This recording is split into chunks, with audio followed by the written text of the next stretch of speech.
Quand on parle de prévention du cancer du sein, on pense tout de suite au dépistage. Et c'est essentiel, bien sûr. Mais il y a aussi des facteurs protecteurs, des gestes qui peuvent faire une vraie différence. Et l'un d'eux, pourtant prouvé par la science, reste encore un peu dans l'ombre. Voilà la question centrale.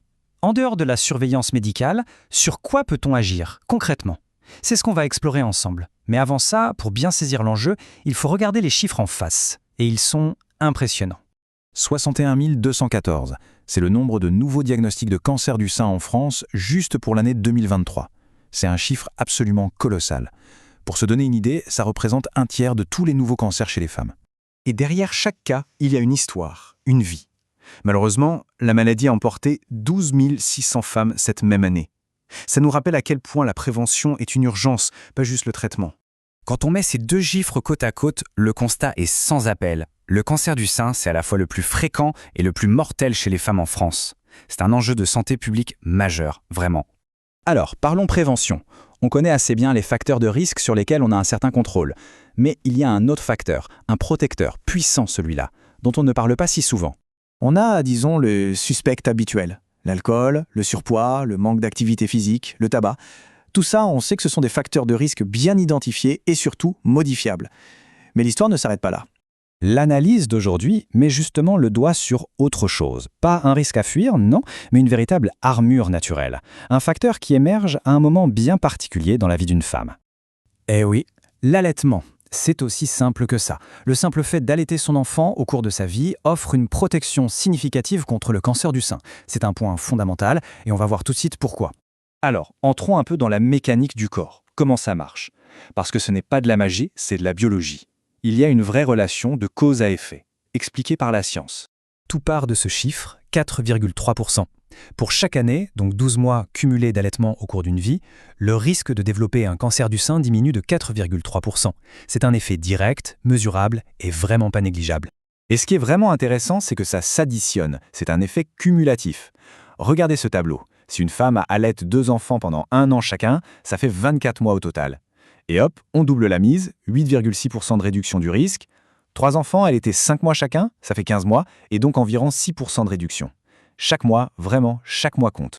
D'accord, mais comment ça se passe à l'intérieur? En gros, il y a 3 mécanismes clés. D'abord, la maturation cellulaire. L'allaitement, ça force les cellules du sein à devenir adultes, si on veut.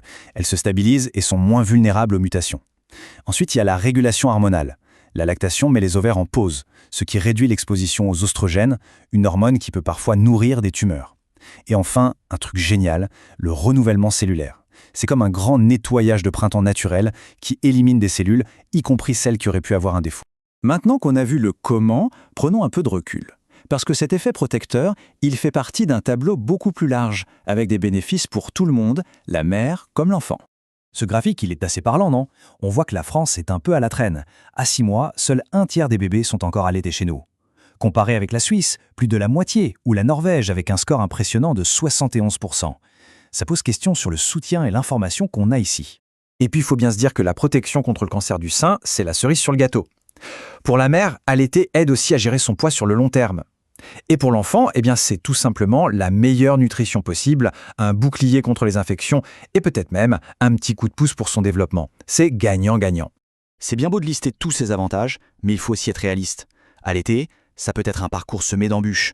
Le soutien, c'est donc la clé de voûte de tout le système. Parce que oui, il faut le dire, ce n'est pas toujours simple.